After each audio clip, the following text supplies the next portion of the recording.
will call to order the meeting of the Ottawa City Commission for August 2nd, 2017. It is straight up 7 o'clock. Would you please proceed with the roll call? Mayor Kaler. Present. Commissioner Skidmore. Present. Commissioner Graves. Present. Commissioner Jorgensen. Commissioner Crowley. Present. All right. I'd like to welcome everybody who is in the audience today.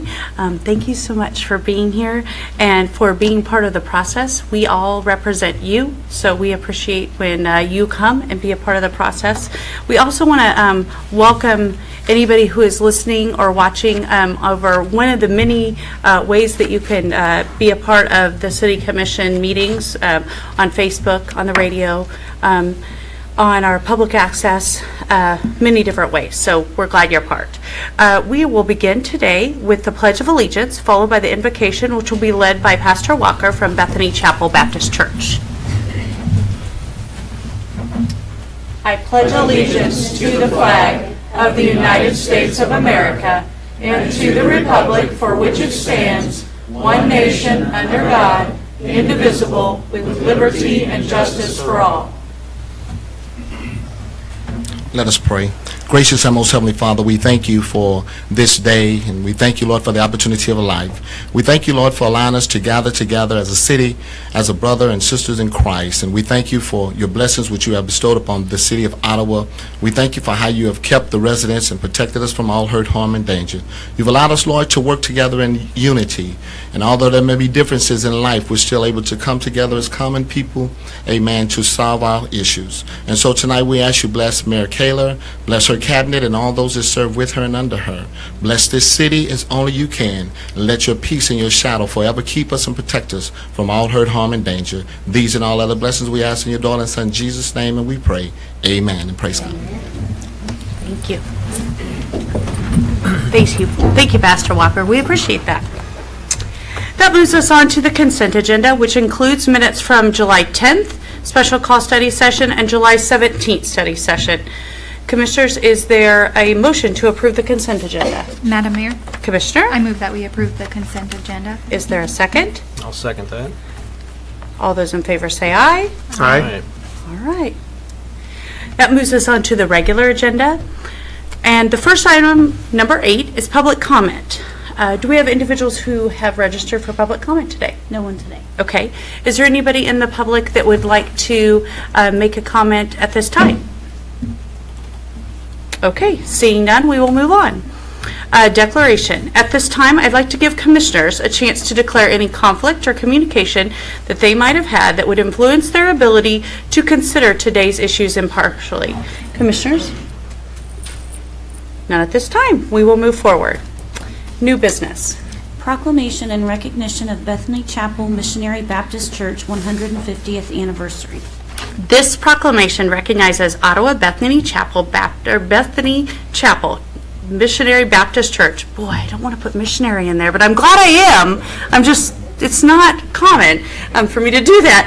On their 150th anniversary, Pastor Armagene Walker and members of the congregation will accept this proclamation. And I am pleased to read the proclamation. It reads as follows. Whereas 2017 marks the 150th anniversary of Bethany Chapel Missionary Baptist Church, Bethany Chapel in Ottawa, and whereas in 1867, 6 years after the statehood of Kansas and 4 years following the Emancipation Proclamation, Reverend Gabriel Gray of Lawrence, Kansas, led the church in its organization and was the first pastor. The first congregation consisted of 11 members and a pastor. Most of the former 12 were slaves who had come to Kansas from Missouri.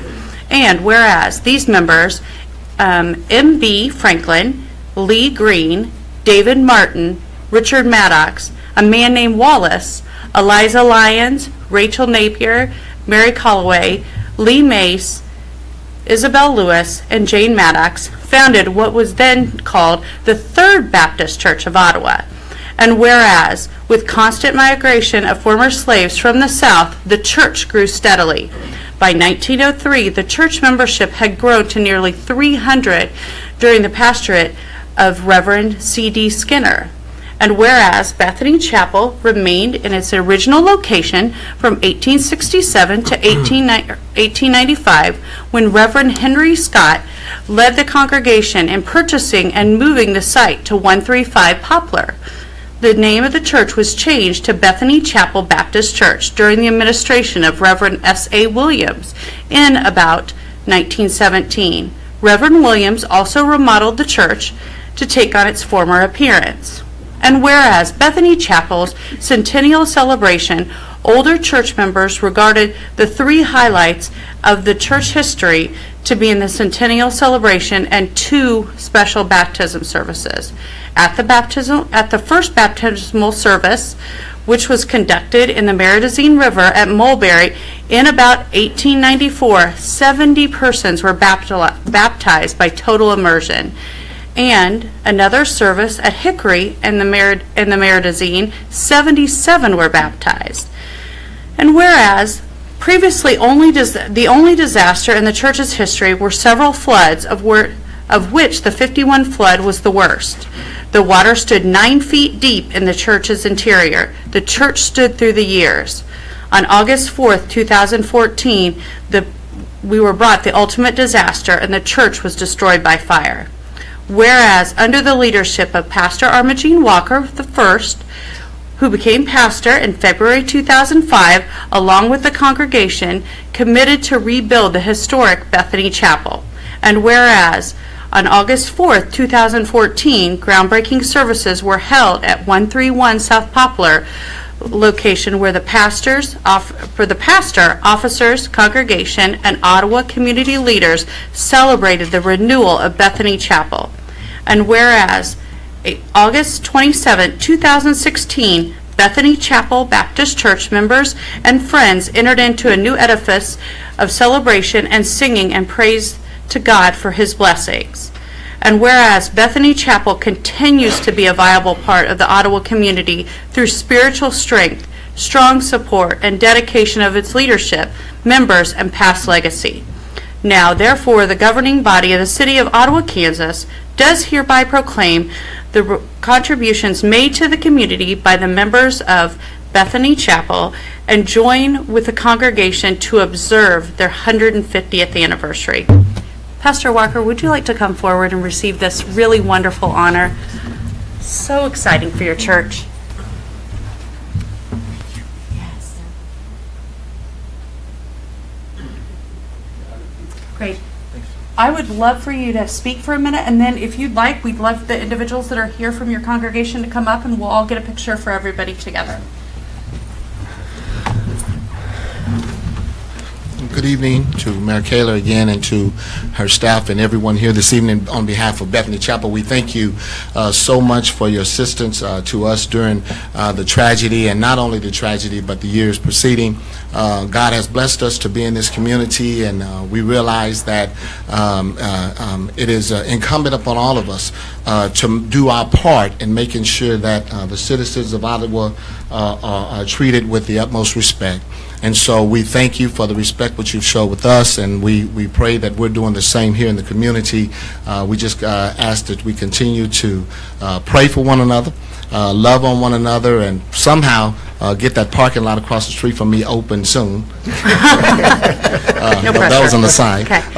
But again, we're just so thankful to you, and we know it was a difficult time, but we're back to work and back to doing the business of drawing souls to Christ. So on behalf of Bethany, we love you. We thank you. They're all standing up right now, and we're going to come up and take a big picture with smiles on our faces. Yeah, please come up. Commissioners, do you want to kind of scoot in, and we'll get a chance to get, Paul, can you get that picture for us? Yeah, that would be even better. Just scoot, pop a chair. And we can, yeah, there you go. Scoot on in. Is this your first official picture? Yes. Okay. Step behind here, best look. Yeah, well, Mike, clearly. Clearly, Mike. I don't know. Clearly, Mike. I don't know about that. Well, we're going to have to even you out. Amelia, you may have to come further down this way, or we'll get you. Come on down. Come on down. All right, come on down. We got to even you out. See, you came on the other side. Way to go. Way to go, Marie. short, so let him look through. All right, do you got everybody? How do we need? I'm gonna scoot in a little bit on the, my left, your right We might side. want to do Okay, a half turn, that we can get more people. all right, that's looking good. And I'm just gonna count, and then I'm gonna take the picture on the 3, so not the 4. 1, 2, 3, and then I'm gonna take a picture, okay. 1, 2, 3. I'll try it one more time. 1, 2, 3. All right, great. Excellent, excellent. If you'll hold on a minute, we'll get a picture with Commissioner Jorgensen too, who wants to be a part of this picture. So we can scoot down this way. We want to make it official. It's a Yeah. historic occasion. Yes. He has to be involved.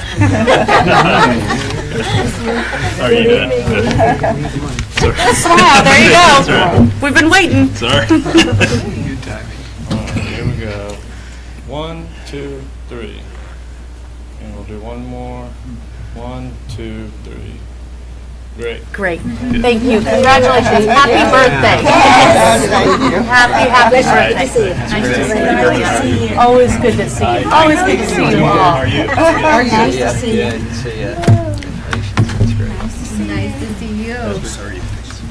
Thank you. Okay, 3 o'clock. Got it.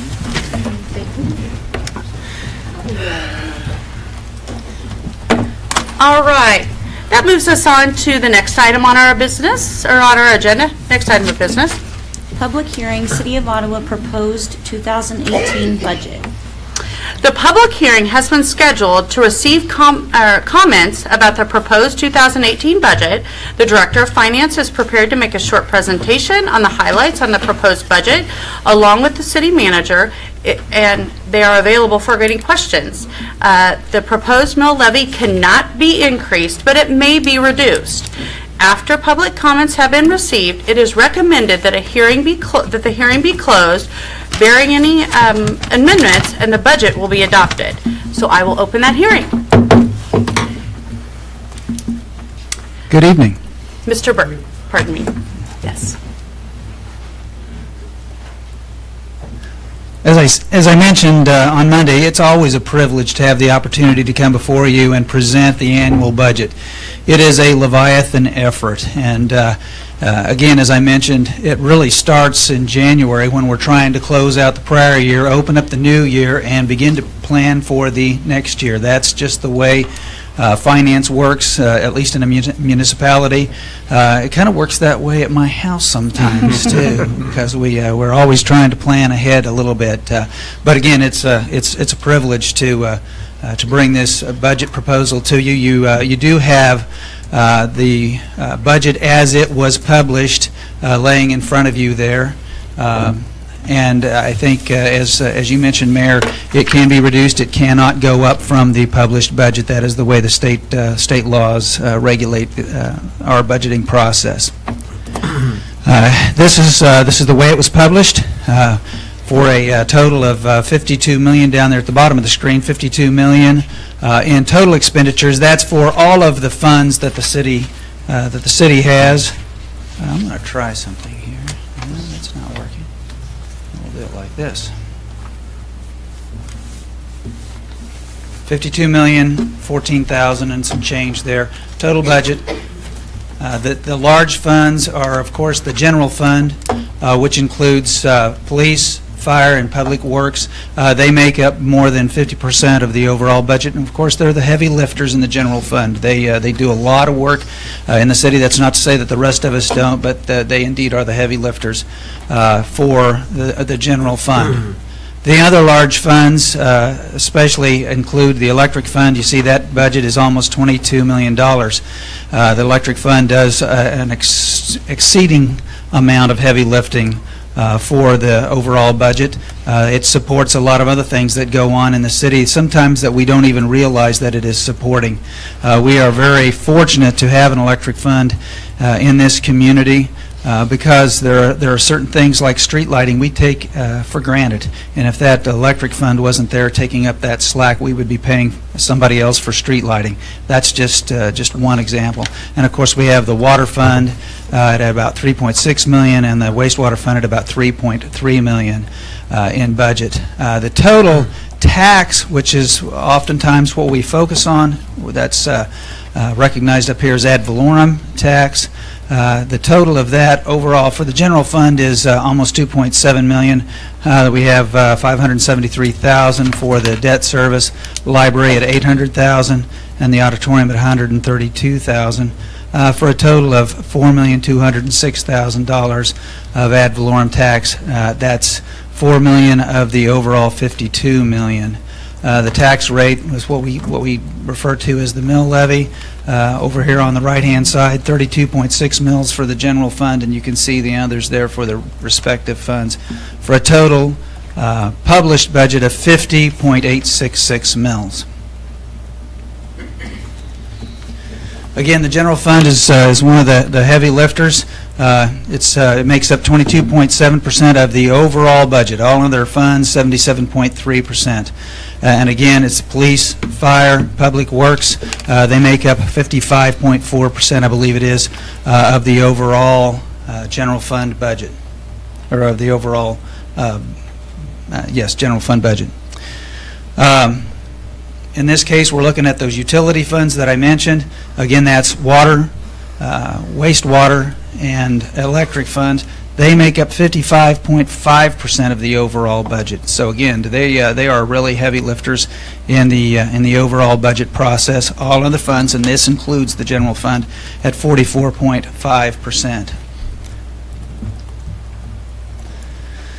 Another look at things. Look at the tax funds, those four funds that I mentioned a while ago: the general fund, the GO debt fund, the library fund, and the auditorium fund make up 30.6% of the overall budget. Again, the utility funds at 55.5%, and then those other miscellaneous, or we refer to them as special funds, comprise almost 14% of the overall budget. That would be like special streets, special parks, and activities like that. I like to put this up on a regular basis during the tax season. Again, a lot of times we're focused on the ad valorem tax. The ad valorem tax, the property tax, that is real property tax, makes up $4,206,000 in this proposed budget. All other revenue is $47,807,000. So you can see that property tax is really not the big part of it, although it's an important part of what we do. And part of the reason that we focus on that is that none of us like to pay more tax, me included. Yeah, I think I got a name in back here.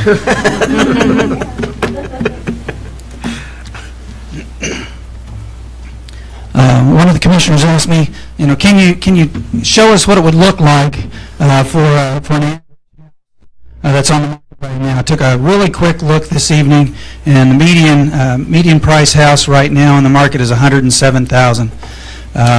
That is an assessed value of $12,305.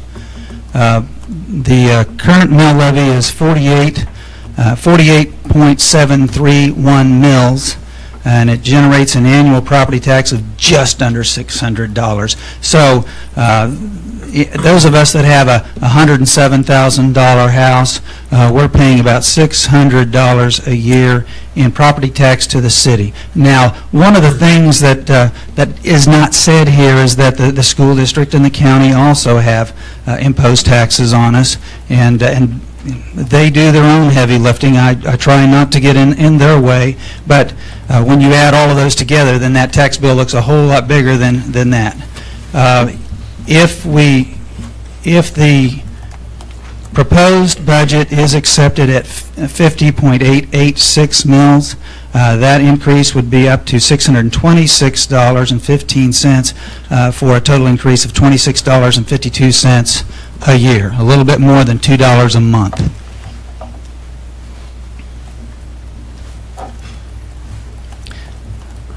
It has been suggested that maybe instead of that $2 million increase in the general fund, that there would only be $1 million increase in the general fund. What that would look like is this column would remain the same with an annual property tax. Current annual property tax for that $107,000 home, just under $600. The increase that you would see there, which is a little bit more than 1 mil, it's about a little more than 1 1/8 mil, would be $613.85 for an annual increase of $14.22. It's kind of hard to, because probably none of us have exactly a $107,000 home. It's just an example. But let's say, for example, your house was worth twice that much. Well, then you just do the math. You just double it. So if we go back, if I can go back, go back to that previous slide. If you had a house that was valued at $214,000, you would have an annual increase of about $53 dollars a year. So.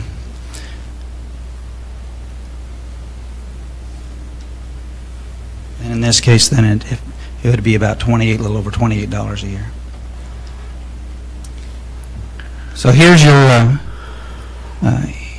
here's the proposed 50.866 compared to 48.713, which is the 2017 budget.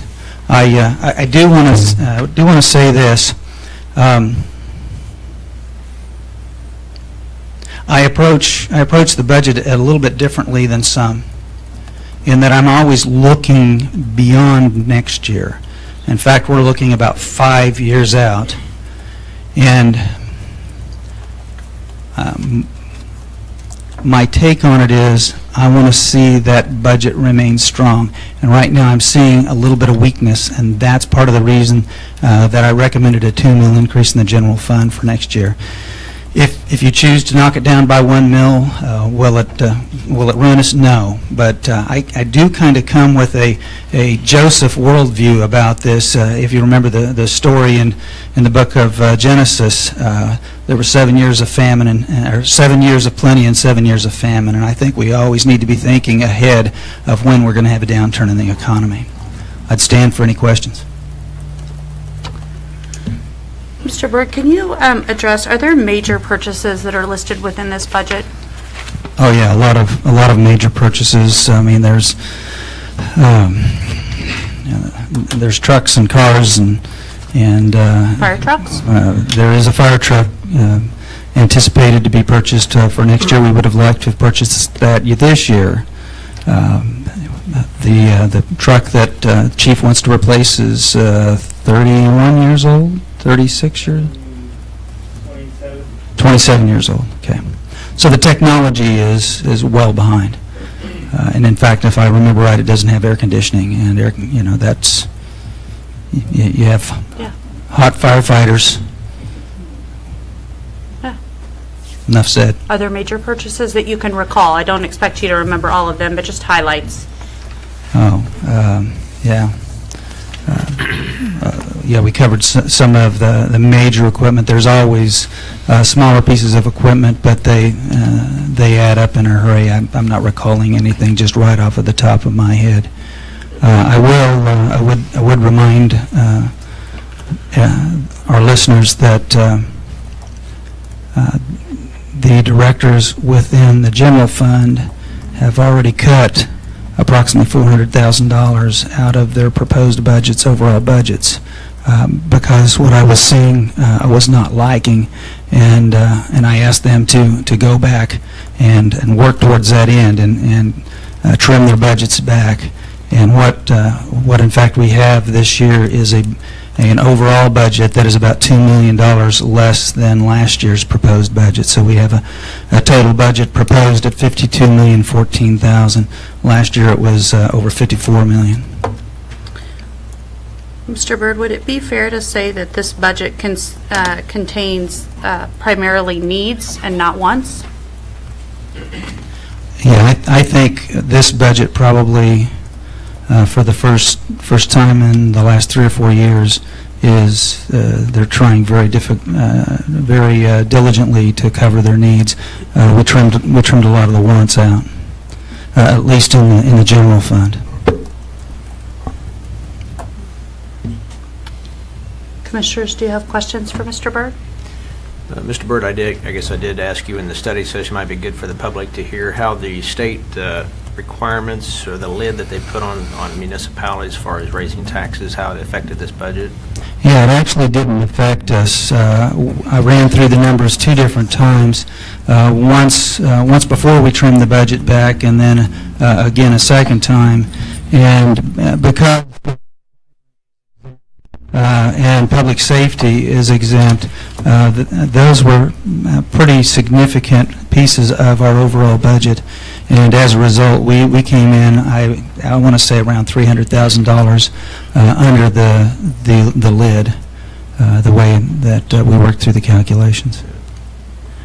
Well, it just seems like wherever I go throughout the year, even up until last night to the National Night Out, the mantra seems to be from the people that, they'll say the taxes are too darn high, and sometimes they insert another word in there, and they'll say the taxes are too darn expensive.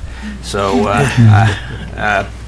anyway, that's just been common for people to come out and say that to me, and they really appreciate the services, they appreciate the public safety, they appreciate our roads and trash picked up and tree limbs picked up, but sometimes they don't realize that costs somebody money somewhere along the line. And when the firefighters to show up in a hurry, and when we have other issues, we want PD to be there in a hurry, and when it snows, we want to be the first ones on the block to get our snow plowed. And when we all want that, but all in all, I think our crews do an extraordinary job of getting us ship shape whenever we have an issue. They were out picking up brush this week, as I recall. And in fact, I had more brush I wanted to drag down, and they got to me too quick. So now I've got to figure out something else. Other questions for Mr. Byrd? Is there anybody from the public that has questions regarding our budget? This is your opportunity. Speak Stump now. the director. Again, anybody who has a question about the budget? Commissioners, one last chance. Any question that you have about the budget? All right, I will close the hearing. Thank you very much. Thank you. That moves us to item 12 on the agenda. Adoption of the 2018 budget. Following public discussions and many weeks of study sessions, as well as tonight's presentation and comments during the public hearing, the adoption of the 2018 budget is recommended. I would entertain a motion if there is one. Madam Mayor, Commissioner, I move that we approve the 2018 budget. is there a second?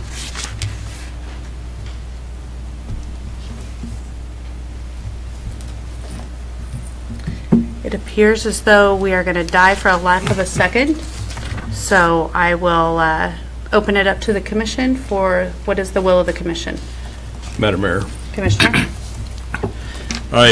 first off, I'd just like to say that I applaud the work of our budget director and city staff of the work that they've done in preparing a very good budget.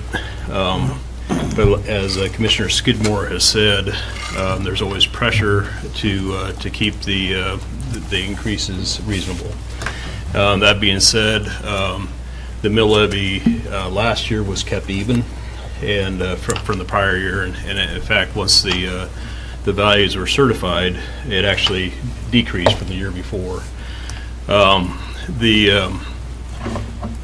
We're looking at a mill levy of about 50.866 is what was published, and personally, I have a hard time exceeding 50 mills. It seems like there's kind of a ceiling there that it seems like it may be a glass ceiling or something like that, but I'd like to stay under the 50 mills, and for that reason, and I think we've discussed before that we were fairly conservative on estimating sales tax revenues. We continue to see increases on sales tax, and if we increase our projections by 1% on sales tax for the year, that'll have an impact on the overall budget at large.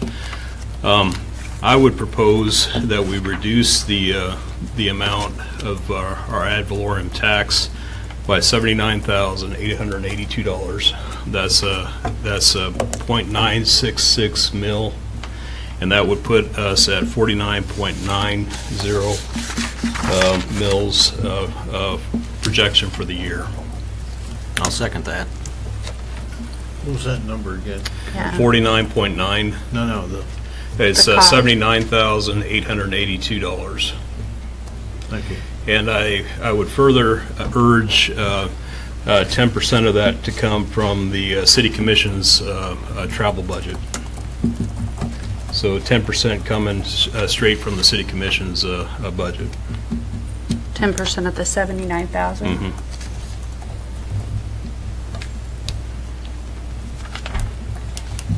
It's been moved and seconded.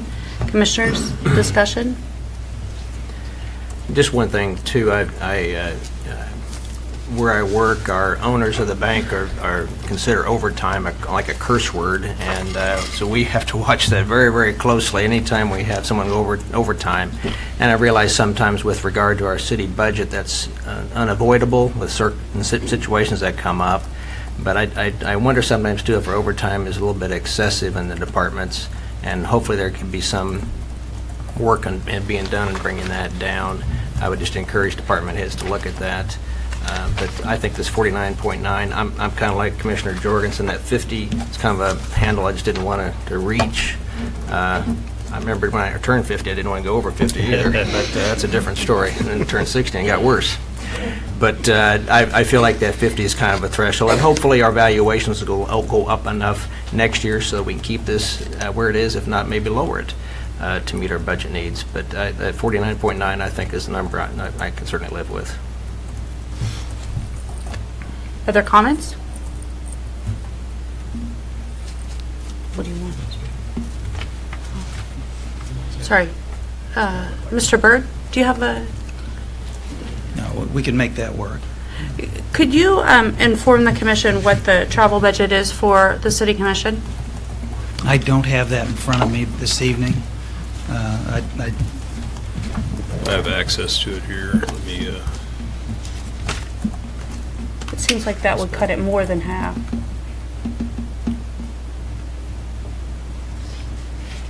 I'm loaded. Oh, okay. Commissioners, additional questions? Why I got Commissioner Jorgensen is loading? I've got it. Yes. Your travel projected for 2018, your budget line item is $18,500. 10% of that would be $1,850. No. That's No, not no. what he's asking. It'd be- He's asking 10% of the 79, he wants $7,988 to come out of. Roughly 8,000. So, yeah, Bring it down. half of the budget is gone.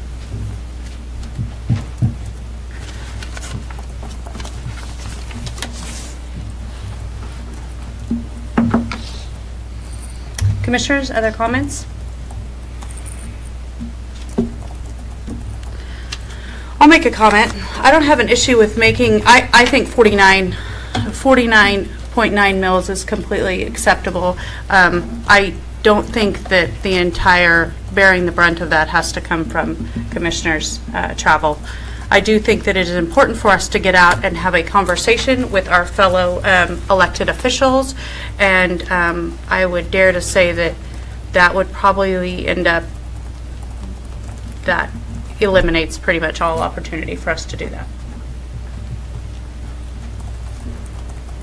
So I will, I'm certainly in favor of the 49.9. I'm not in favor of the addition to the amendment, which would make the brunt be bared by the travel line item.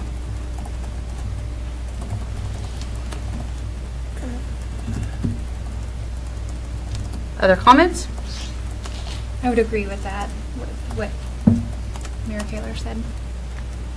I think we have some new commissioners here, and I think that it's their opportunity to get to know how other agencies do. So I will vote no on that. And that. my, the 10% was not part of my motion, it was an urge. Oh, I understood it as part of your motion, No. That's what and I- that would cause me all to right. vote no. Yeah. All right. So, Just encouraged to go that direction. Madam Mayor, Yes. if we could then just have the motion restated for the record. Okay. Could you restate the motion, please, Commissioner Jorgensen? I would propose that the budget it be reduced by $79,882, which would put the projected mills at 49.900 mills. Would you like to That's what echo I that second? Yes, Okay. second that, yes. Great. Is there discussion for that motion?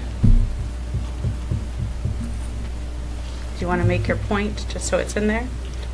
And with discussion about what you'd like to see done with that discussion? Well, I just think that if we look at a reduction of our budget, that the city commissioners need to participate in those reductions. And I think that for 1 year, a reduction of $8,000 on travel expenses would be a good gesture to show the employees of the city and their citizens that we are willing to bear the brunt on one of our smallest budgets for the city to help balance the budget. And I would agree with what Commissioner Jorgensen has to say. I have absolutely no issue with cutting part of that budget. I just think obliterating the budget and blowing it up for 1 year doesn't make any sense. I think, especially for our younger commissioners who need that opportunity to have continuing development, I think it's critical. So, anything else to be said about the budget? All right, then we will proceed to vote. How do you vote, Commissioner Graves? Yes. Commissioner Jorgensen? Yes. Commissioner Crowley? Yes. Commissioner Skidmore? Yes. Mayor Kaler? And I vote yes, motion carries. That moves us on to item 13. Request for approval to purchase P25 compliant radio. The radio purchase will coincide with Franklin County's purchase and installation of P25 radio systems infrastructure. It will upgrade the current business class radio platform to a public safety system. It will allow more effective and reliable communication among local first responders, city, county department personnel, and enhance mutual aid radio communications when necessary. Authority to proceed is contingent upon the approval of the Franklin County Commission. Chief Butler is going to report to us today. Chief Butler and also Fire Yes. Chief Matthias will be assisting me this evening. Great. Good evening, Mayor and members of the City Commission. We talked about this project and this proposal on Monday at the work study. We won't be showing the PowerPoint that we showed then, but we'll hit the highlights on why we're coming before you with this and what we hope to achieve. One of the key goals of installing a P25 radio system is to make it easier for officers and other public safety personnel to communicate with each other. It is more important than ever that this include mutual aid situations, and this goal is achieved through a uniform standard for digital public safety radios. Equally important is when other city and county departments are involved in emergency situations who need seamless communications among their departments and with public safety personnel. Most important, a reliable radio system is the lifeline for first responders, and especially those that are working alone in their cars. Currently, there are locations in the city and the county where radio reception is spotty at best and often non-existent. The new radio system should resolve this important safety issue. We're talking about purchasing radios for city employees.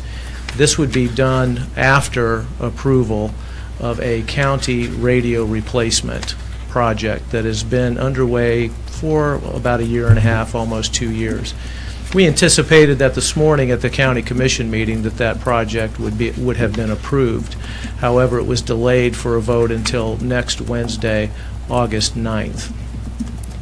The total cost of the radio project would be about $2.6 million. Of that total, the city would be purchasing about $460,000 worth of radios, both mobile and portable, for first responders and other city departments. One of the key components of this system, there's actually a few that I'll mention and then I'll turn it over to Chief Matthias, is This is a true public safety radio system, and it was really the only one that's out there. It's a federal standard. The airwaves that are devoted to these systems are reserved for public safety, not for commercial use. The radio system we have now is really technically called or classified as a business class system. Therefore, we share the airwaves with other systems, other entities that are not public safety. This system also interfaces with the state radio system, and that's a really important key issue to mention when we talk about interoperability and mutual aid. What that means is when we leave the area now, or if other responders come here to assist us, we're on different radio systems and can't communicate easily. So if our officers are transporting a prisoner or a mental health patient hundreds of miles from here, for example, once they leave the county and not far from here, they lose radio contact with the dispatcher. By being on the state radio system infrastructure, they would have clear and reliable communications anywhere in the state of Kansas with dispatch here, and they would also have the ability to communicate with their counterparts wherever they may be in the state. The most recent example of that was in the wildfires that we had out in western Kansas earlier this year. We had police officers in the Hutchinson, Kansas, Reno County area. They could not communicate back here for any reason unless they used a cell phone. They could not easily communicate with their counterparts there while they were assisting. And this is the type of thing that this radio system would resolve, and it's an important one.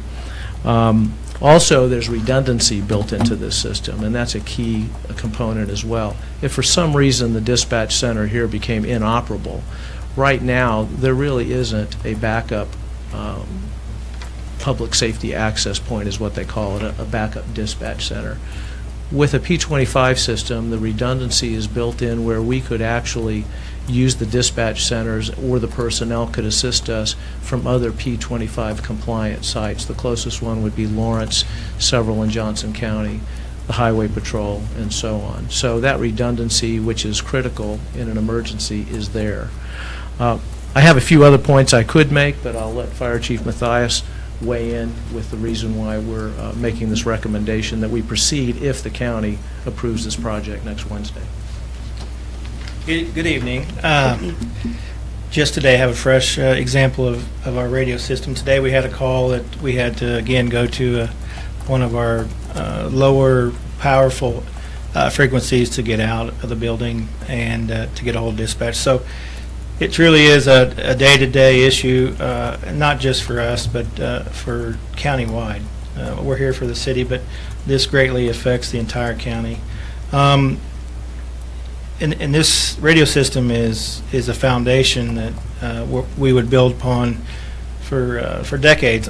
The radios we would buy, the infrastructure that the county would purchase, they last approximately 10 years, but that's the software inside them. The radios could last a lot longer. We haven't put much money into our current system for many years, and this needs to be updated. From my side of the aisle, it's a safety issue. When we can't get out to dispatch, or I can't get a hold of my firefighters inside, that is an unsettling feeling. So it is a big purchase, but I would really like to see this go forward. In the years to come, we will see ourselves receiving and giving mutual aid more and more.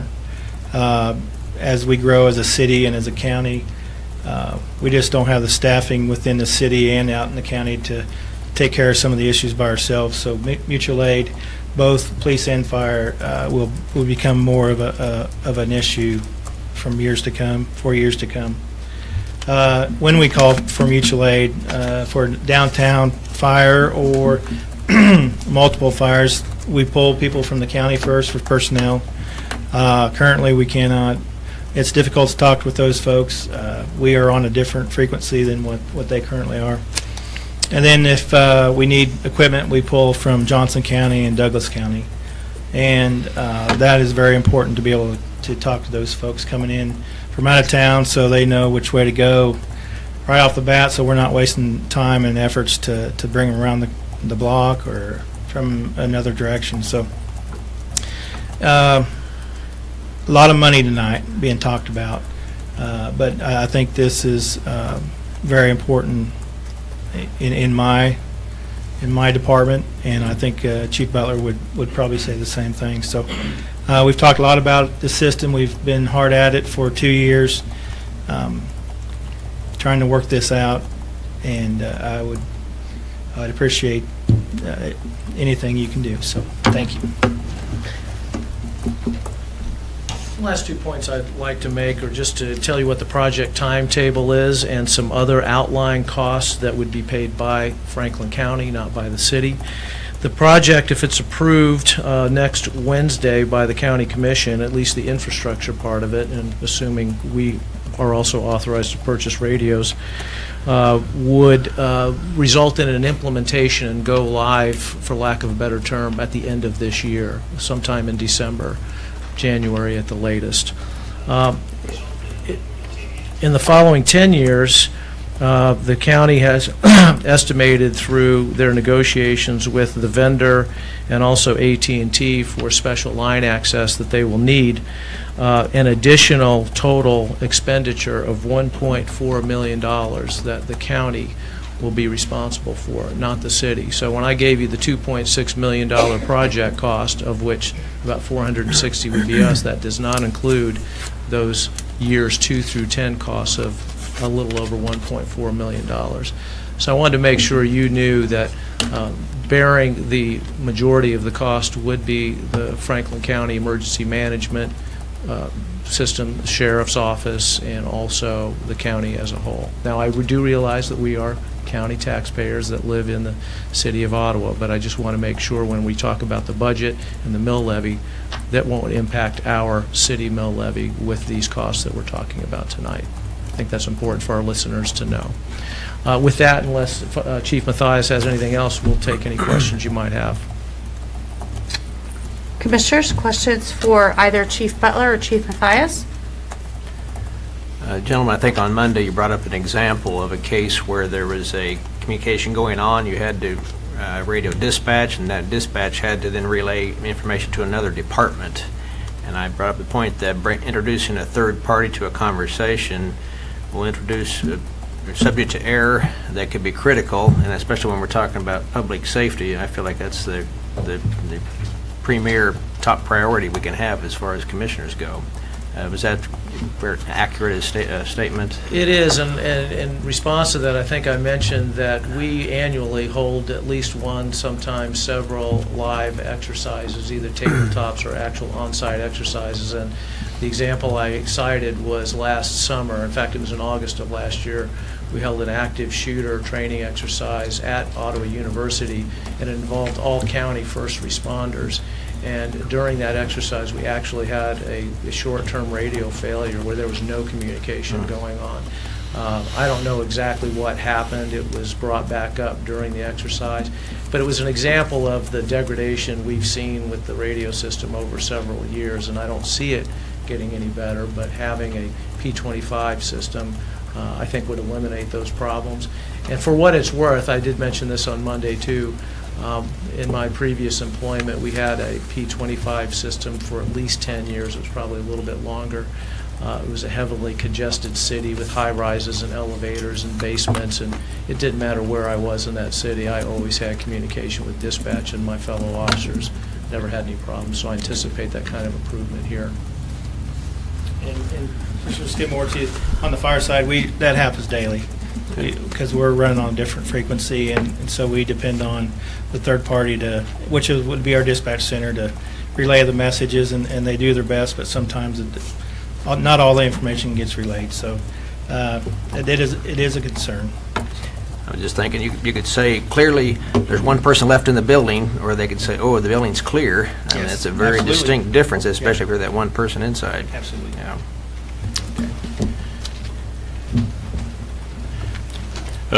Excuse me, Chiefs, I do have a question for you also on this. Chief Butler, you said that the technology, this particular technology has been around for 10 years, or you had it in your previous department Right. 10 years ago. Right. So I don't know how long it's been around, but Late 80s. okay.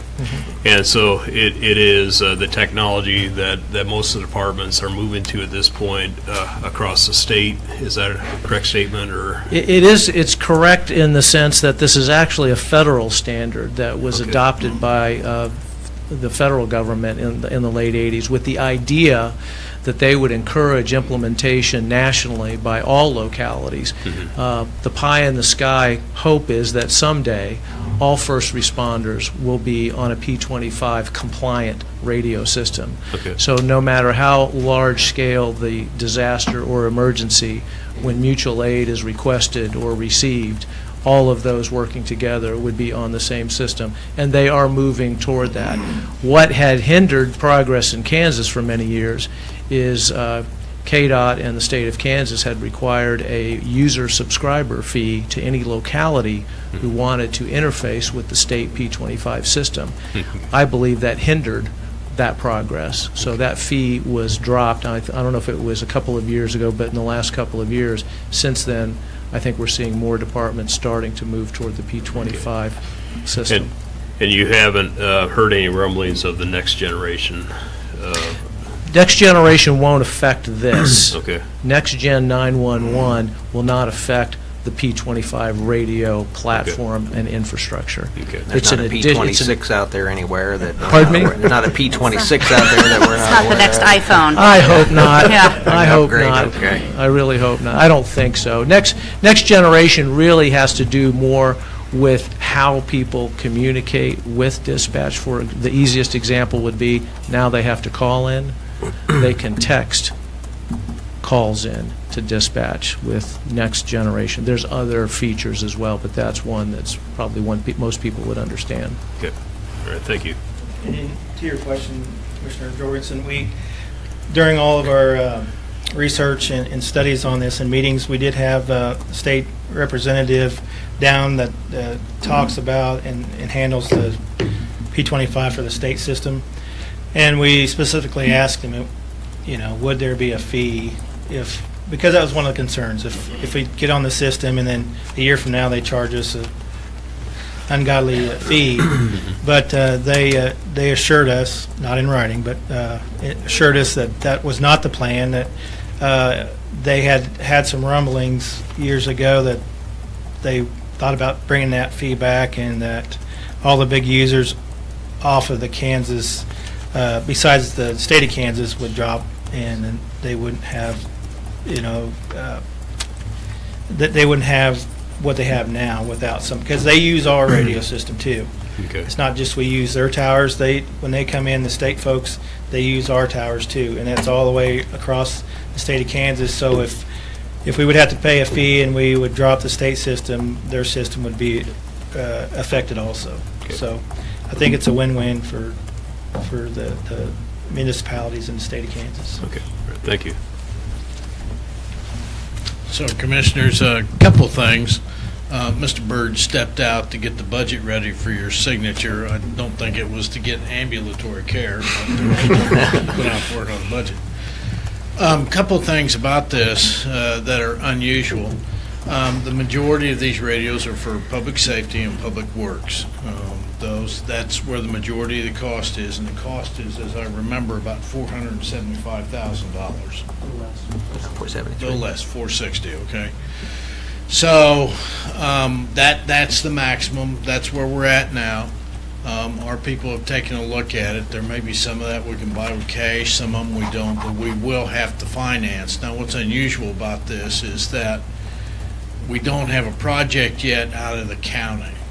We think they may approve that August 9th, okay, but we don't have one. And as I told you last week, this is not in the 2018 budget. We were actually planning on this being in the 2019 budget, so it is possible that we're going to have to reshift some funds. We're going to have to we would have normally put this in bond and interest because it will have to be a lease purchase.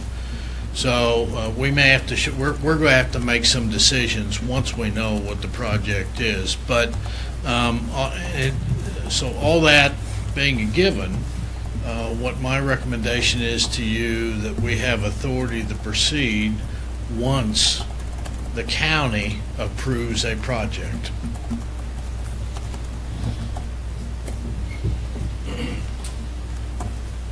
Commissioners, do you have questions? Madam Mayor, I will make the motion that we approve this and the authority to proceed, and again, subject to the Franklin County decision on August 9th. Second. It's been moved and seconded that we give the authority to proceed contingent upon the approval of the Franklin County Commission. I wonder, do we want that?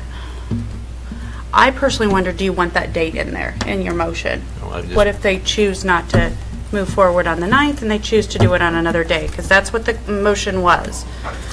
Well, I feel I'm assuming they're going to do it on the 9th. I did not catch that, I'm sorry. Okay. I think I would probably I can just say. subject leave to that this generic, Franklin because County we are approval. not going to do anything until they say they have. And I will tell you, if for some reason it changes from now, we will bring that back to you. Okay. But yeah, I'd delete that date. I accept the change in the motion. Okay, is there more discussion among commissioners? All right, then we will proceed to vote. How do you vote, Commissioner Graves? Yes. Commissioner Crowley? Yes. Commissioner Jorgensen? Yes. Commissioner Skidmore? Yes. Mayor Kaler? And I vote yes, motion carries. And commissioners, we will keep you posted on the progress of it. Thank you. Thank you, Chief Butler. Thank you, Chief Matthias. We I have one appreciate it. comment on Bethany Baptist Church. When they had their fire in October 14, our fire family took a hit because, we felt we could have done a little better job. It just happened the way it happened. But we turn around and the church families behind us has water. I've never seen an outpouring of support during that type of situation in my 27 years. So it was great, and we've been close ever since. And so I just wanted to say that in a public setting that it was, they were hurting and they were supporting. So it was wonderful. So That's great. Thank you. That's great. That's lovely. All right, that moves us on to the next item on the agenda. Request for approval of amendment to loan agreement with Kansas Department of Health and Environment.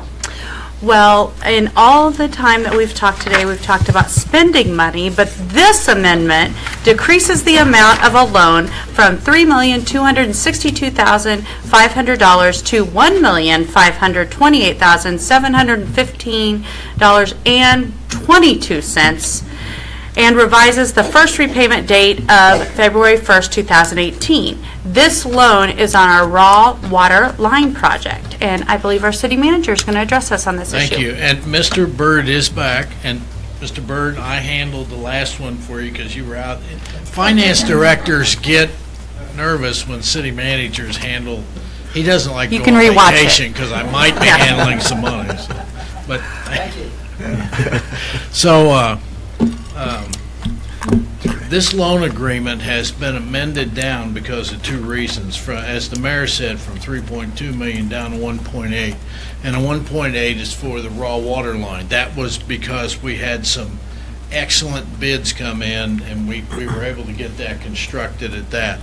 Now, the other part of that is we want to use part of that money in the future for the replacement of the water line in the downtown area. And we don't know yet what that's going to cost. But we have, I'm not even sure we have an engineer's estimate, because we do not. So keep that in the back of your mind. But for this project, it was not at 3.2 million, it came in at 1.5. And we had a good contractor, we had a good project, and we have a nice new ski slope out there. Commissioners, do you have questions about the amendment to the loan agreement? If not, I will entertain a motion if there is one. Madam Mayor, Commissioner? I move to approve the amendment as described in item 14 of the agenda. Is there a second? I'll second. Is there any discussion among commissioners? We will proceed to vote. How do you vote, Commissioner Graves? Yes. Commissioner Crowley? Yes. Commissioner Jorgensen? Yes. Commissioner Skidmore? Yes. Mayor Kayler? And I vote yes, motion carries. Thank you, Commissioners. Yes, thank you. Next item on the agenda, Request for approval of resolution for wastewater service rates. MGT Consulting was hired to review the wastewater rate structure. This resolution delineates the need for rate increases to keep the fund healthy and to assist with ongoing maintenance as well as capital improvement plan projects. The last rate increase that was seen to our citizens was in 2012. And I believe that Dennis Tharp will be addressing us today along with Mr. David Bueller. I Yes. should say Mr. Dennis Tharp and Mr. David Bueller. You can say it any way you want. Okay, to. well. It's okay. Good evening, Madam Mayor and Commissioners.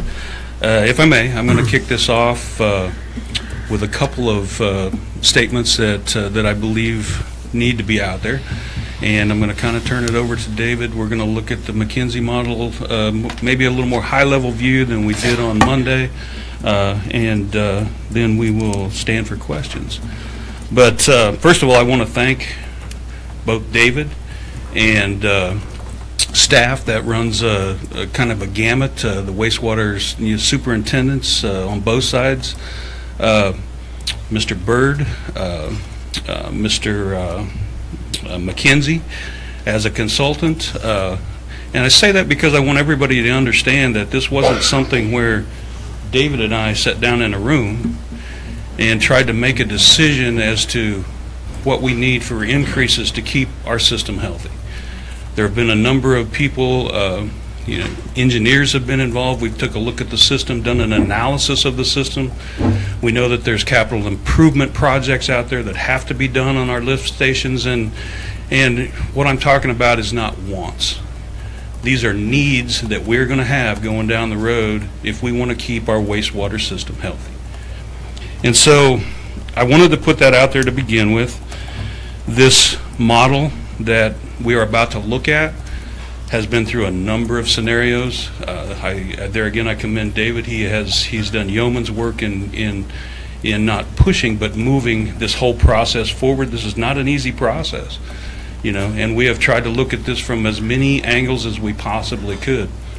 As mentioned in the statement by the mayor, it's been 2012 since we've seen any kind of increase here, and our system is in need. The only other thing that I would throw out there is you are going to see some things that in this model that are a little different than the way we've approached this before. We've had some conversation with the commission and others that say that maybe an inflationary component in this makes some sense as we move forward. Some of our citizens that are on fixed incomes, if we can try to avoid some of the larger increases, and we're going to talk about a couple of those tonight, but if we can try to avoid those moving forward by doing some inflationary components, we believe maybe this will help us all as we move forward. Further, I want to reiterate the fact that everybody sitting here and the people that are putting this together are going to be affected by this rate increase just like everybody else. So at that, I'll turn it over to David and we'll go. Okay, Madam Mayor, Commissioners, I said we'll just do a high-level view, and as Mr. McKenzie talked, this is a 10-year forecast, although he did speak to the fact that it's best used in the short term. This gets a little bit fuzzy when you get between 5 and 10 years because we do have the debt on the water reclamation facility that goes away. Just start by looking at the treatment funds. This is based on actual expenses from past years and the Mr. Byrd's assumptions for the adjusted budget for 2017, and that is then forecast going forward with an inflationary factor of 2% going forward annually. within the wastewater fund, we've built in, as Mr. Tharp alluded to, we're looking forward, much like Mr. Byrd looks forward in the budget, the city's budget. We're looking forward to the fund and projects we need to get done. So we have plugged in, as we talked about, the lift station study that was performed, and we brought that before you. That's what this $130,000 that kicks in a couple of years. If we have permission and we proceed with that, that would be the SRF loan fund payment. Then the $110,000 annually will accumulate to knock out some of our CIP projects going forward. And then we have the same thing on the collection side. The only real changes there, other than the already budgeted items, is you'll notice the increase there to get us back to the $155,000 annually that we spend on maintenance of our underground infrastructure for relining and maintenance. Other than that, it's pretty straightforward. The expenses there, again, with a 2% addition. Then we get back to the end result of what our proposals will do for the fund, highlighted here going forward.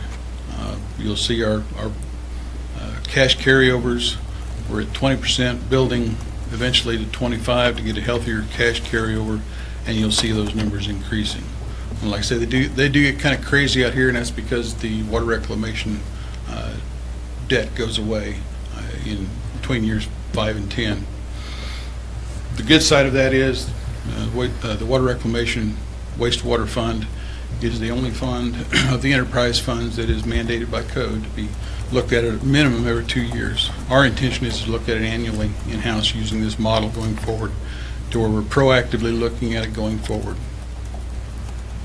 All that brings us back to what's going to take to get us there. And what we have in a resolution is just a 5-year forecast. 7% first year, 5% second, third year, and then the 1.5. There's 3 and 4. That 1.5 we stretched on out, thinking of our Dennis's discussion about a inflationary figure. That's what that looks like. But like I said, the resolution you have before you is just 5 years, so it'd be 7, 5, 5, 1.5, and 1.5. And I know Mayor Kaler is going to ask me, so I'm prepared, what that looks like to myself and other users of the wastewater system.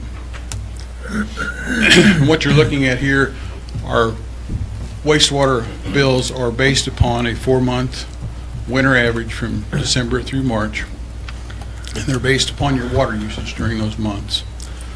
I've thrown just the 4 CCF, 5 CCF, and 6 CCF. CCF is 100 cubic feet, 748 gallons. So national average, when you're looking at a water rate or a wastewater rate, they typically hit the 5,000 mark, which is going to get somewhere between the 5 and 6 CCF. But these 3 figures are going to be the lion's share probably of our community's use. And you can see what those bills do. The minimum increase at the end of the 5-year span increases from 1563 to 19, and then depending upon usage, you'll see the increases there. So that's what we would be looking at as the impact, and then the commercial users are charged on actual water usage year-round. It's the homeowner that gets the break of having winter usage to figure their wastewater bill.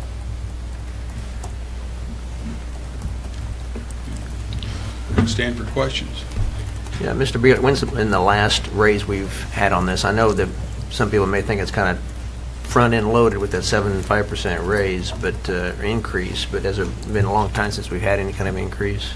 Right. And as Dennis alluded to, we ran multiple scenarios of the model getting to this point. And it takes that 7% hit up front to make the numbers work later on, to afford us to not have multiple years of 5% increases. By front-loading at 7% and then dropping back, we can get us to the healthier place that fund needs to be. Did I hear? That goes back to the fact that it's been 2012 since we've done any kind of increase. And so. Do you want to use the mic, just so they can catch you on? Sorry. And yeah, that goes right straight back to kind of what we talked about. It's been 2012 since we've looked at any kind of increase on the wastewater side. Anytime that we let things go that long, then we put ourselves in a situation where we have to charge more in order to get back to an even level. You know, this is not a situation where we're trying to overcharge. It's a catch-up situation. And we find ourselves in those, as David alluded to. We hope to look at this. We don't hope to. We will look at this every year. We will use this McKinsey model, and we will move that forward every year, looking at where we're at, whether what we proposed tonight did what it was supposed to do, and where it takes us on down the road.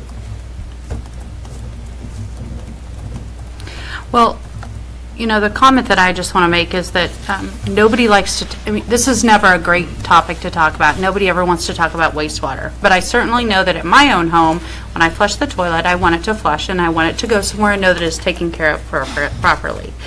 And please don't quote me on that, but I'm just saying that everybody has to use the wastewater services here in our community. We can't go into great debt to make that happen. This is not a workhorse. We're not making tremendous amounts of money off of the wastewater. City of Ottawa is certainly not getting rich off of our wastewater treatment facility. And so I understand that rates have to increase. I never like to see something like a 7% or a 5%. I think that I stand and talk about using citizens' money to the best of our ability quite often here. And I never like to see that. However, I recognize that we can't be without wastewater and the treatment of wastewater in our community. Of course, our end responsibility is to the environment. Yes. We're tasked with protecting the environment, leading the plant, both on the federal and state level. That takes funding, that takes the plant's 14 years old, things are degrading. That's some of the CIP money that's going to go to that, and also protecting our underground infrastructure for years to come too.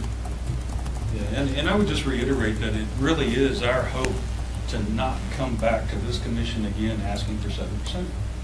You know, if we can do some things and continue to look this on a yearly basis, you know, we can hopefully avoid coming back and asking for those kinds of increases.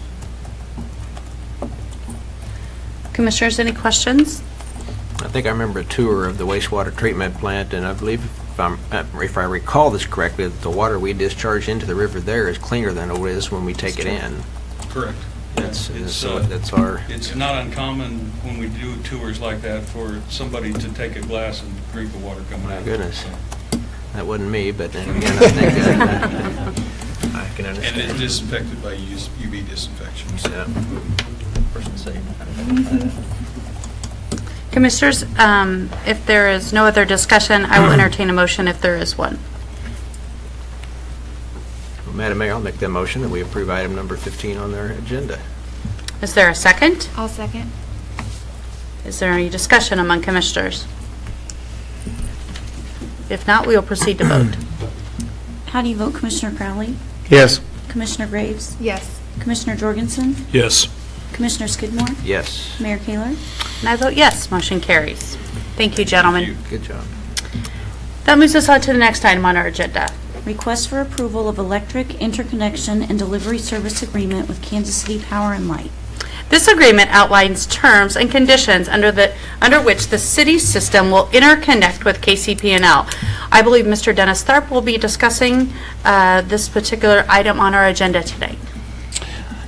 Yes, I will. What you have before you is our agreement with what used to be really our regional entity. As the market has changed, some of those names have changed as to how we refer to the various other entities involved. But KCPL is one of the larger IOUs in both Missouri and Kansas. which is controlled by the Southwest Power Pool at this point in time. So what we're looking at is an agreement that we have with the larger entity in our region to basically say that we will maintain our system to a point that it does not adversely affect their system. They are our interconnection point. We have 3 interconnection points with Kansas City Power and Light. And the other side of that, too, a lot of people, we talk about the one side and think, well, the big guys, pushing you around. Well, this is done across the country. I think a lot of people remember the blackout in the Northeast. The interconnection agreement that we're talking about here happens on the same scale right on through the process. KCPL has to respond to someone else to make sure that their system is okay and does not create those kinds of situations. So what we're talking about here is something that every entity does. This has been a long process.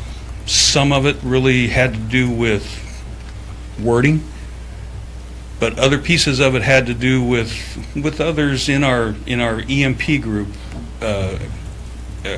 with Kansas Municipal Energy Agency, that had some problems that we don't necessarily experience, but we wanted to support them in the process. So, end of the day, you all have seen this a number of times, quite honestly. We've been, 8 months probably getting this all put together.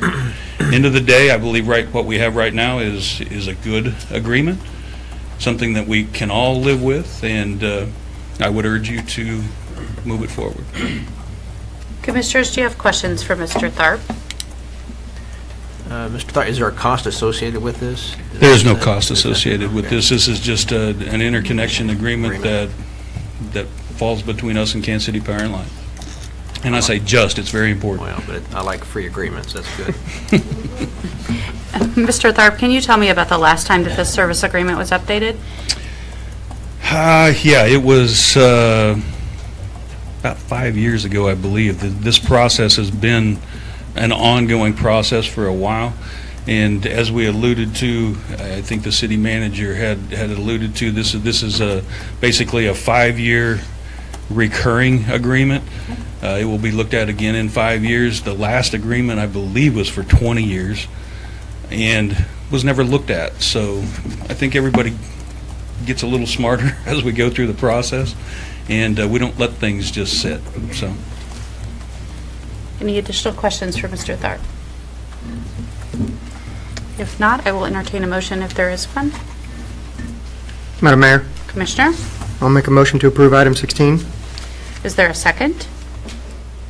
I'll second that. Is there any discussion among commissioners?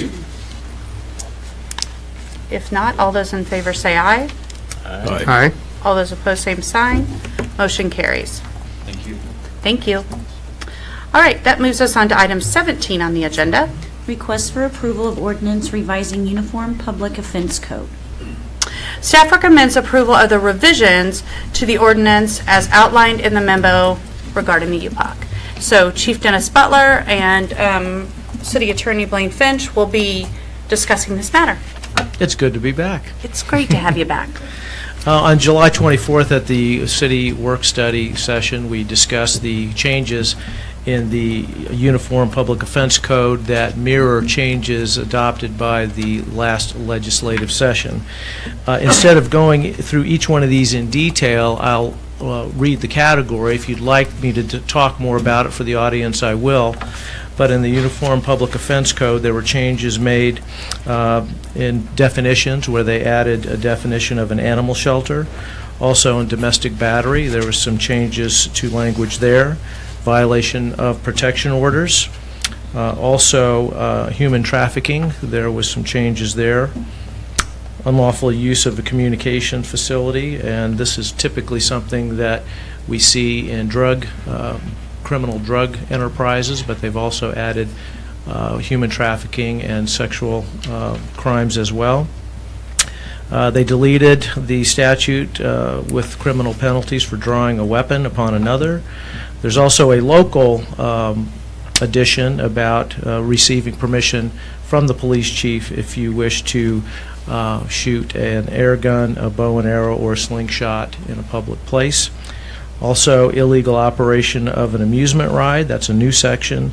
And the last one is a change to the cruelty to animals statute. So once adopted and published, then your local law enforcement officers will have the authority to enforce this updated Uniform Public Offense Code. Any questions? Commissioners, do you have questions at this time? Madam Mayor, Commissioner?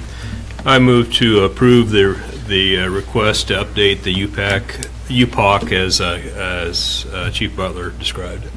Is there a second? I'll second. Is there any discussion among commissioners? If not, all those in favor say aye. Aye. All those opposed, same sign. Motion carries. Thank you. I believe that Chief Butler will stay at the podium because he is going to discuss the request for approval of the ordinance revising the 2017 Standard Traffic Ordinance. Chief Butler. Yes, this one is much shorter, the standard traffic ordinance, the same type of changes based upon actions by the legislature that just adjourned. There's only two significant ones. One has to do with lighting while riding a bicycle. And then the last one, or the second one, deals with seat belts. I will discuss that just a little bit. The seatbelt fine has been $10 for several years for violations, and that's been increased to $30. And I think it's important to discuss this just a little bit because this probably affects the larger segment of our population than anything else that we've talked about. And that extra $20 does not go into the state general fund. That $20 goes into a Kansas Seatbelt Safety Fund, which will help fund seatbelt education in high schools across the state of Kansas. So money will be devoted to encouraging our youth to wear seatbelts right when they start driving and hopefully create that lifelong habit and make it safer for them on the roadway. Any questions? Chief Butler, you, along those same lines, you already, I know the city police already have a program in which they talk to and they incentivize using your seatbelts at the high school. So will you have access to part of these funds, or are you aware at this time? We helped start that program about 6 years ago. It was actually the Ottawa Police Foundation that granted monies to the police department and USD 290 to implement that program at Ottawa High School. Since then, the high school has assumed the mantle in operating that program. So we're pretty much out of the operation and coordination of it. The high school has a sponsor, one of the teachers in the high school that runs it. The school resource officer is involved in that. So that money would be granted directly to the high school for these activities and not to the police department or the police foundation. But the program such as that would have access to these additional $20, the increase of $20. So. Yes, I don't know exactly how the money will be granted. I don't know if there'll be a formula based on school population or county population. I don't have those details for you, but I can tell you that this is an effective program, which is why I think the legislature saw to approve it, because in the first 3 years of us overseeing and coordinating this with the schools, we saw seatbelt usage among the students increase from 61% to over 90% in just 3 years. So it definitely worked, and I think it's well worth the increase in the seatbelt fine to keep this going and expand it across the state. Thank you. Are there questions for Chief Butler? If not, is there a motion on the table? Or a motion that somebody would like to bring forward? Well, Madam Mayor, I'll make that motion, and I also want to include in that, thank Representative Finch for your assistance in this, too. Is there a second? I'll second. Man, it's the loudest it's been all night. There's been a motion and a second to approve the ordinance revising the 2017 Standard Traffic Ordinance. All those in favor say aye. Aye. All those opposed, same sign. Motion carries. Thank you. All right, thank you. All right, that moves us on to report by the city manager. I have nothing, Commissioner. All right, that moves us on to reports by our city commissioners. Commissioner Graves? I have no report. Commissioner Skidmore. I just want to thank everybody for the National Night Out last night. We had a great time, and it was good for me to spend some time with Dennis Tharp, too. Each of us rode around with another department head, and it's a great way to connect with them and get to know them a little bit better, and them us as well. But just the people that are out there in the community, to see the fire, the police, connect with the kids. I just want to say appreciate that. We've got some great departments here, and both of you guys have a lot to do with that back there in the corner, so thank you. And it was a great night, great weather, and a great response. Good. Commissioner Jorgensen. I don't have anything prepared, but I will talk. Okay. July 20th was kind of an event in my life that it marks 30 years anniversary from when I first moved to Ottawa.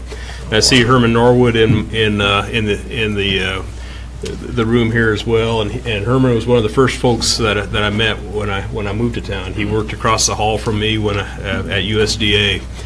And it led me to think that I chose Ottawa without knowing anything about Ottawa in coming here. I was offered a position with the government. I was given 6 cities to choose from within Kansas, ranging from Atchison to Syracuse.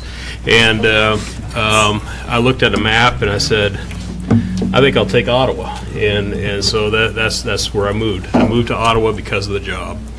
And it was also fitting that just a few weeks ago, I was present at the dirt turning of the new industrial park, and which is a fitting step because hopefully we're going to create hundreds of jobs for other people to move to Ottawa for the same purpose, to move to town for the jobs. I had an opportunity this week also to visit with a friend of mine that had moved to California, and realtor Laura Ansley, and she came and visited with me, and she was just excited about the things that are happening in our community. And we kind of look at things with blinders on and not really see what's actually happening. But when you step back and look, there's construction and there's jobs happening all over the community. And if you start on the north side of town and you see what Ottawa Truck or it's not called Ottawa Truck, Kalmar, Ottawa is doing up there. It's always going to be Ottawa Truck, I think, to anybody that's been here for a while. They built their test track on the north side, and as you come down Main Street, you come to 68 Highway in Maine, and you see the work that's being done on the streets there to improve that intersection. Come a little further, and a project that I'm working on personally is the facade renovation of Kansas State Bank. Come on down further and a little bit west, you see the Bottle House Event Center taking shape, and soon it's going to have a new look to it as well. A little further south, you see the Ransom Memorial Hospital and the huge expansion with the emergency room, and that's occurring there with no debt, which is unheard of with hospitals rural hospitals in our state. Further south, you see additional construction, or hope to see new construction occurring at the corner of Main Street and I-35 with the proposed hotel that is projected to go into that intersection. And then, of course, the crown jewel of economic development with the new industrial park on the south side. Mixed in there's new housing being constructed throughout the community. I have talked to 2 developers within the recent couple weeks that are planning to build spec homes, which we have not had in our community for many years prior to the recession, and so, the future is really bright for Ottawa, and we've been on the verge of growth for the past 30 years, but I think we're finally getting to the point where we're starting to reap some of the rewards, some of the stuff that we've spent lots of money on the infrastructure and putting sewers and building power substations, and we're finally to the point where we're ready for the growth to occur. And and I also I see James Altman in our the room as well.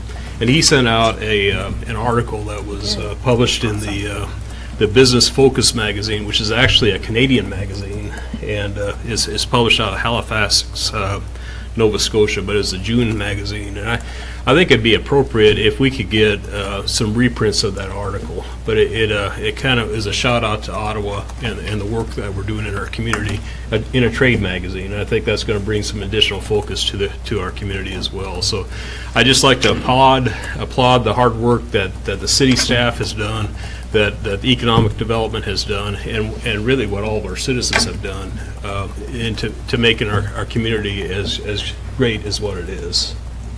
So thank you. Excellent. Good points. Commissioner Crowley, boy, there's nothing to have to follow. He always takes up all I my know, time. exactly. From now on, I'm before Blake. Yes, you are. Absolutely. I have nothing, by the way. You probably had that written down over there, and he took your speech, right? That's it, Commissioner Jorgensen. There you go. You set the bar very high. Thank you. On to a report by the mayor. I do have a few things that I want to discuss. I want to echo the thanks to the community for National Night Out. And it's really not, I want to be careful about saying thanks. I just appreciate the fact that people want to come out and be with their neighbors. And I love that. And I think that that's one of the hallmarks of why our community is so well, is that when you go to Walmart to buy a couple things, it ends up taking you 3 hours because everybody wants to talk to you and wants to talk about what's going on and to talk about how, and they're excited to see you. And I'm excited to see people, much like I'm sure all of us at the table were during National Night Out. And it was great to see people right out in front of their homes, just enjoying a hot dog together and just having a great time on some really great weather. That was the best weather that we've had yet to date. I do want to also commend James Oltman for putting together the opening of Proximity Park. That was wonderful. What a great background for us to set, and it really sets us on a great foundation for moving forward. So thank you. I do want to also announce, because Bethany Baptist is having a happy birthday celebration this Sunday, and I believe that Pastor Walker said, is it 3 or 4? Fourth Sunday in August, pardon me. So it is the 27th. The 27th. So the 27th. And I think you're inviting the community to come out and celebrate your milestone birthday. Is that correct? Great. Well, we will 3 p.m. and at Bethany Baptist. So we hope we will see you there. Then I also do want to report, and this isn't the best news that we got, but this is the opportunity for Ottawa to cheer on from afar. So our local American Legion baseball team did something that very few teams in the state of Kansas have done, where they were crowned the victor and the #1 team in the state of Kansas, not just once, not twice, but 3 times. And so they have had a three-peat, and we are excited for them. They are now in New Orleans, and unfortunately they lost this afternoon 13-1 to a Louisiana team, which they had hometown advantage. I don't think that was quite fair. I do hear from the individuals that text me, said it was just an ugly game, and so I'm sorry to hear that. However, they do play tomorrow morning at 9:30. I know KOFO is broadcasting that game, so I'm giving you all permission at work to listen to the KOFO to cheer on our Arrows at 9:30. This is an elimination game, so they need to feel the presence of the cheering crowd. So if not audibly hear it, just know that you're there for them. So we are very proud of those Arrows, and we would like to have them in once they come back to our community victorious. So that moves us on to announcements.